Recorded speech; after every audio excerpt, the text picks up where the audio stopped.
Mesdames, Messieurs, bonsoir, bienvenue à cette grande édition d'information sur la télévision Labari.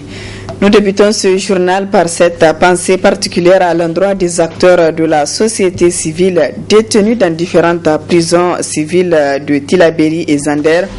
Ces acteurs sont engagés dans la lutte contre la loi de finances 2018 lancée par le cadre de concertation et d'action de la société civile depuis le début de l'année.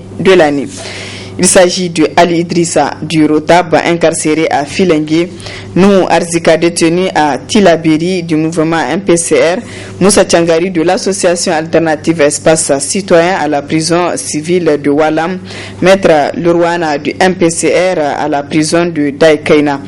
Il y a aussi Michael Zodi du mouvement Tournoi la Page qui est détenu à Saï, Djori Ibrahim de l'association Espace Citoyen qui est à Kolo, et à Zander, deux acteurs également de la société civile, à savoir Yahya Badamassi de Alternative Espace Citoyen et Sadat Ilia Damalan du MPCR continuent à garder prison pour leur détermination dans le combat contre la loi de finances 2018. Justement, cette loi de finances 2018, tant boudée par la société civile, continue à rendre la vie dure aux citoyens.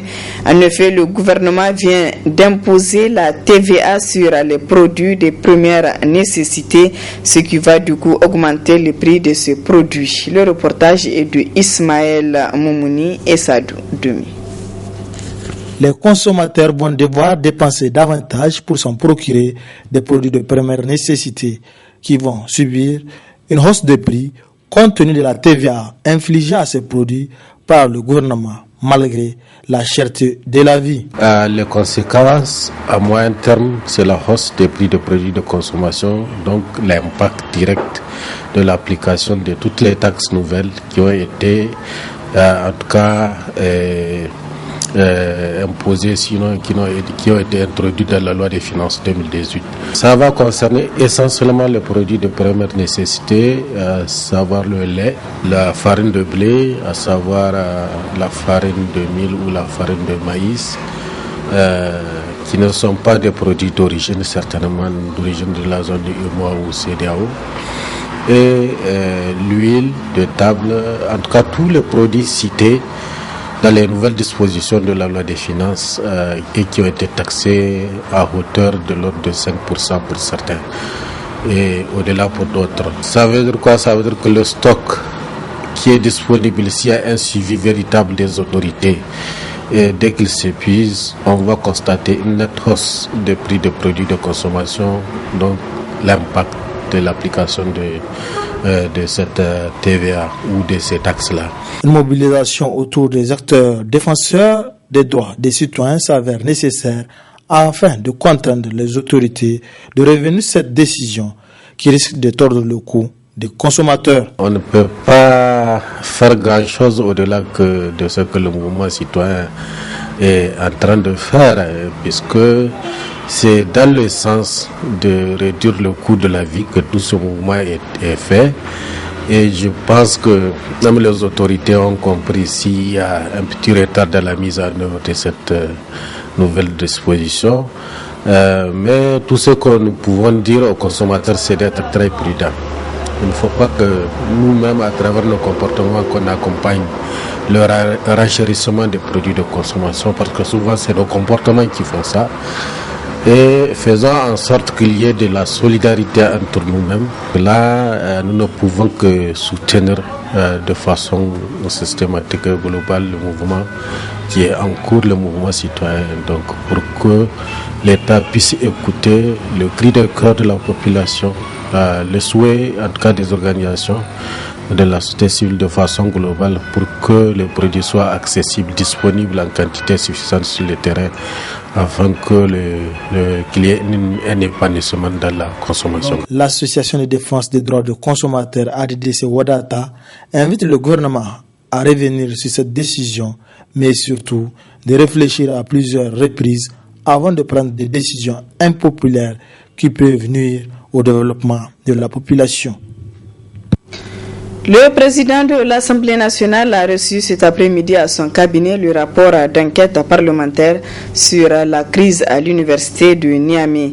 Un rapport pour faire la lumière sur les problèmes de l'école nigérienne en vue de trouver les solutions idoines qui s'imposent. Le point avec Adam Ousmana et Ibrahim Abdou.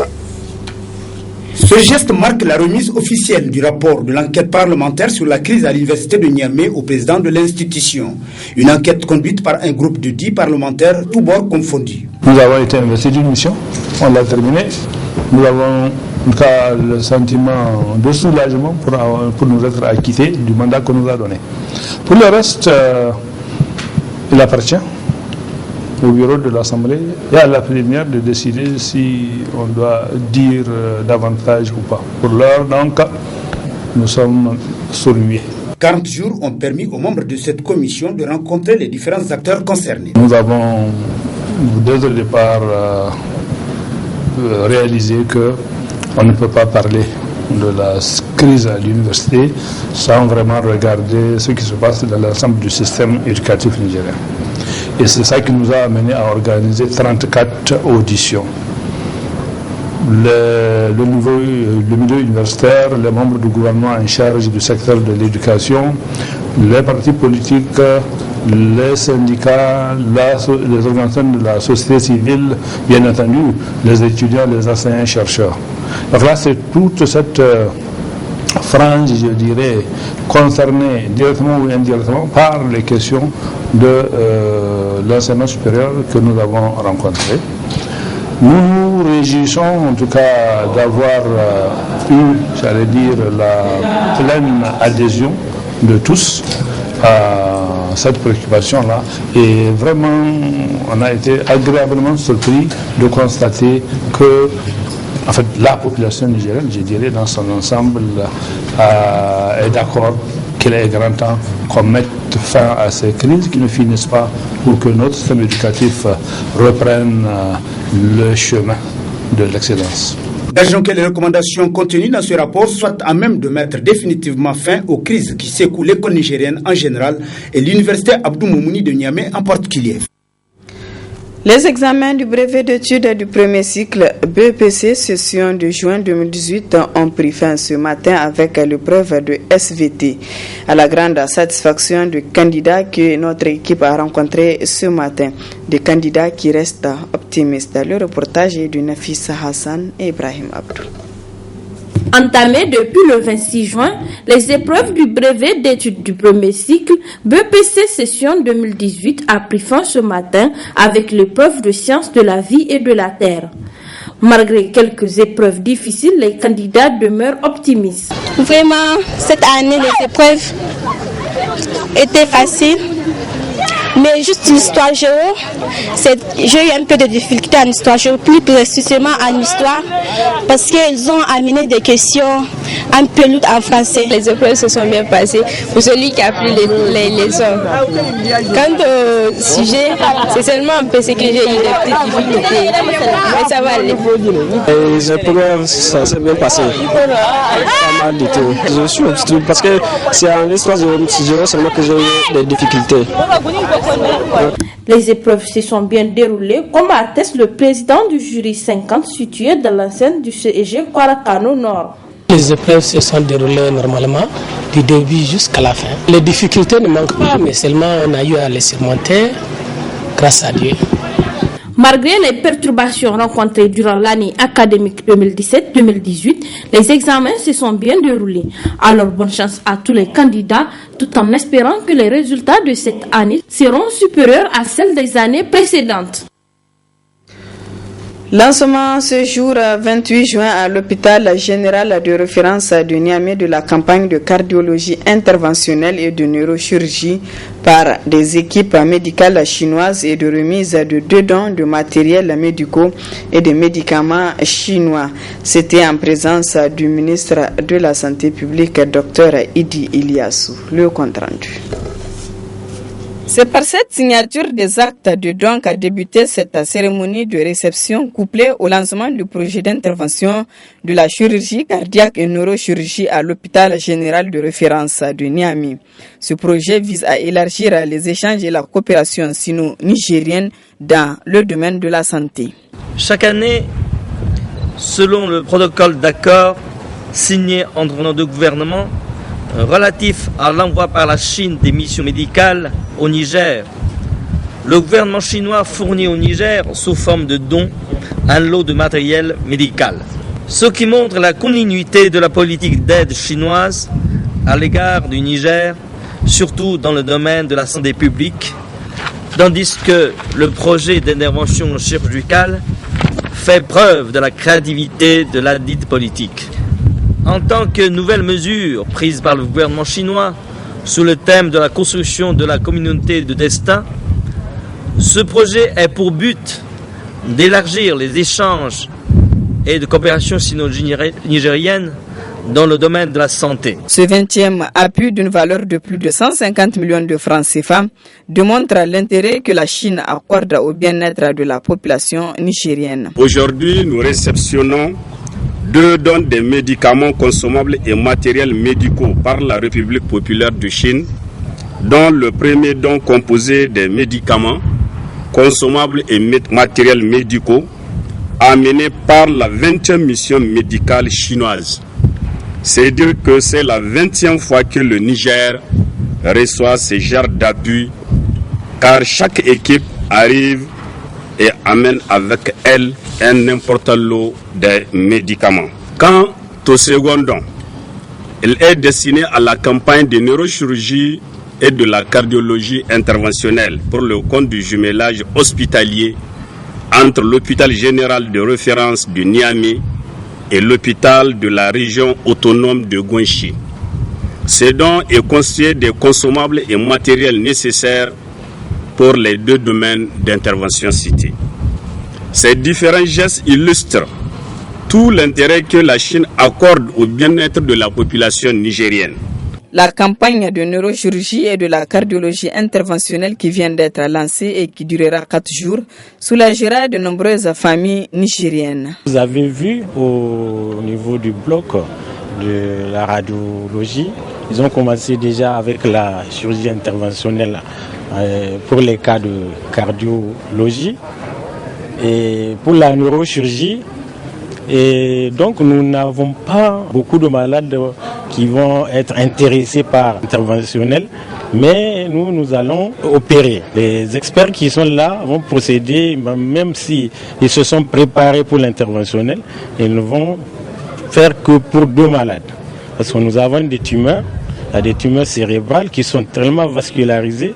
Ils vont essayer de les emboliser d'abord par l'interventionnel. Après, nous allons passer au bloc opératoire pour une cure chirurgicale d'exérèse. Par ces différentes et très importantes contributions, le plan de développement sanitaire 2017-2021 se trouve renforcé dans son exécution. L'administrateur délégué de la microfinance Asusu SA était face à la presse ce jeudi au siège de l'institution. Une sortie médiatique pour expliquer à la population ce qui a été fait depuis son arrivée pour redresser Asusu. Le compte-rendu de Hassan Saleh Mustafa et Sadou Doumi.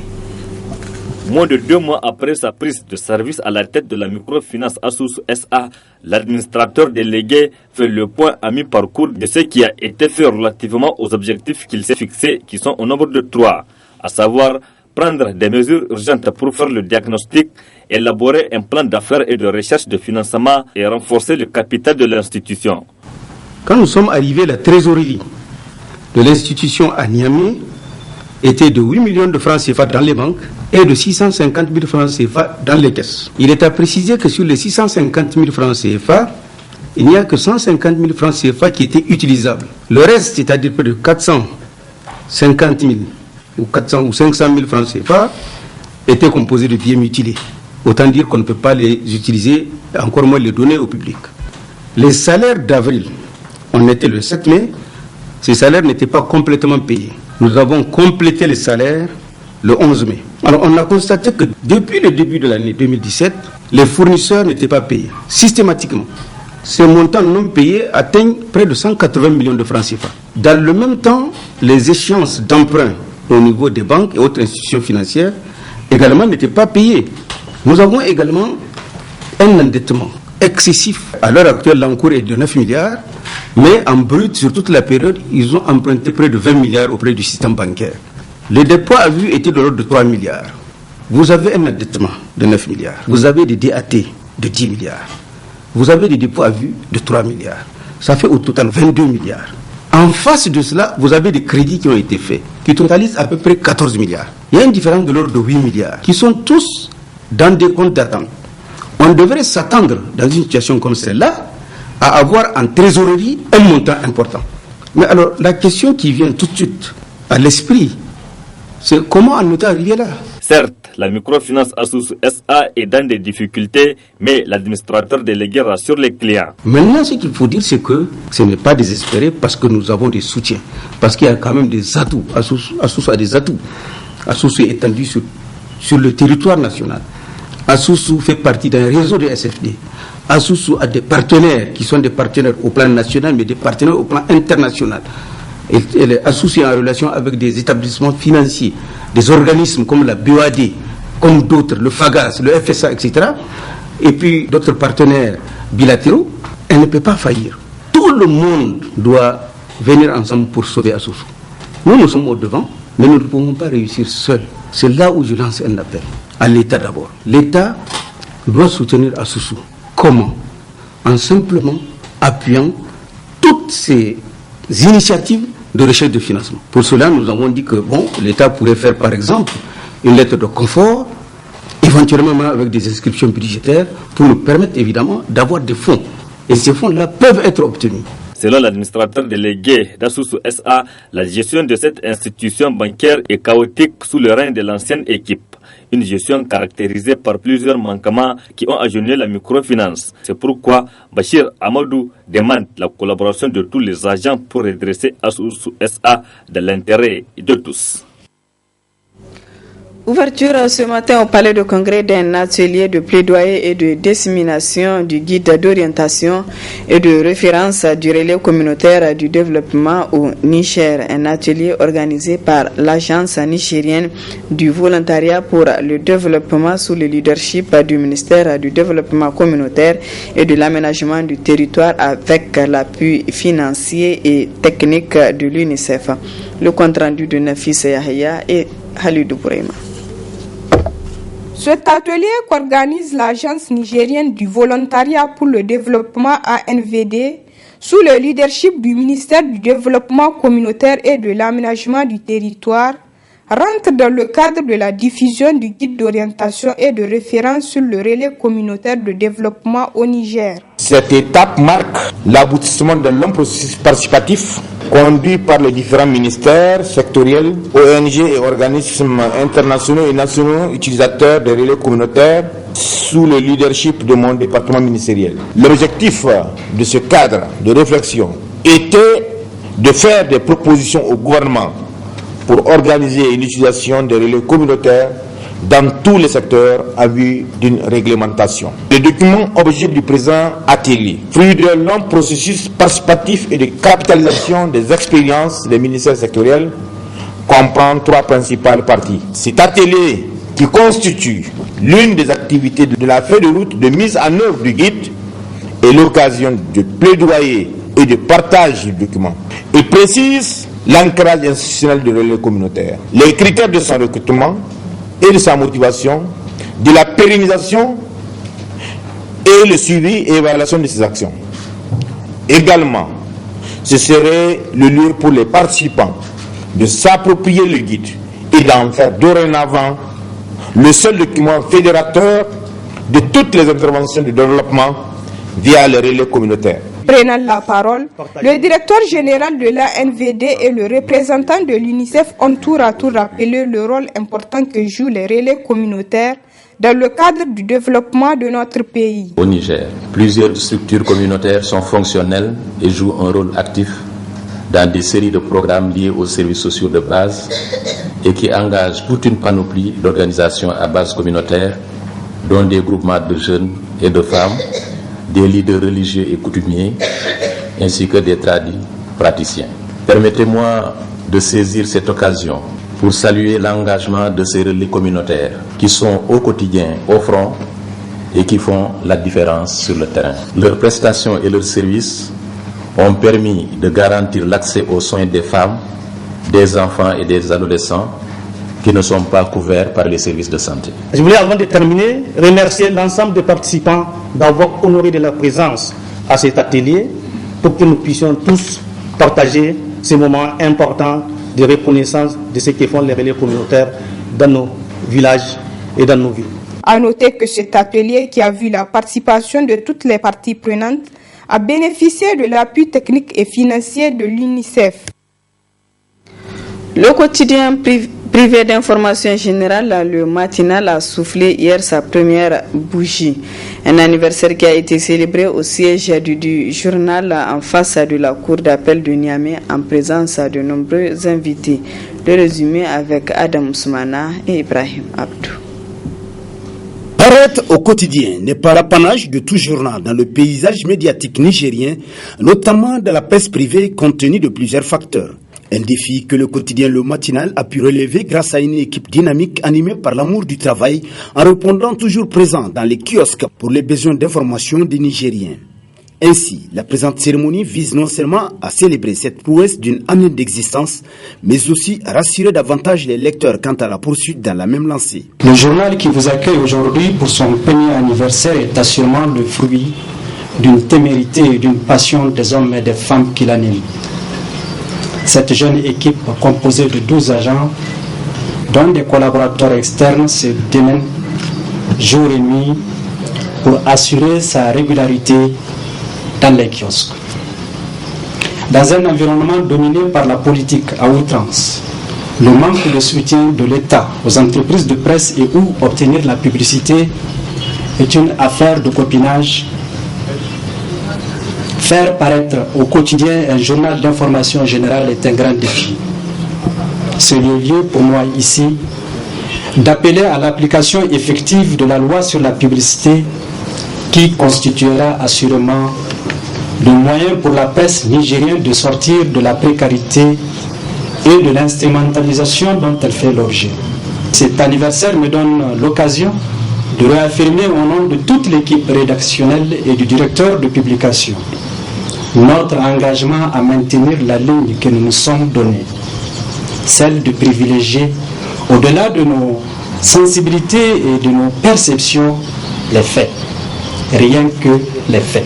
Cette particularité du quotidien Le Matinal a d'ailleurs été vivement louée par le président du Conseil supérieur de la communication en marge de la célébration de l'an 1 du journal. Vous savez, on n'a pas beaucoup de quotidiens qui tiennent la route.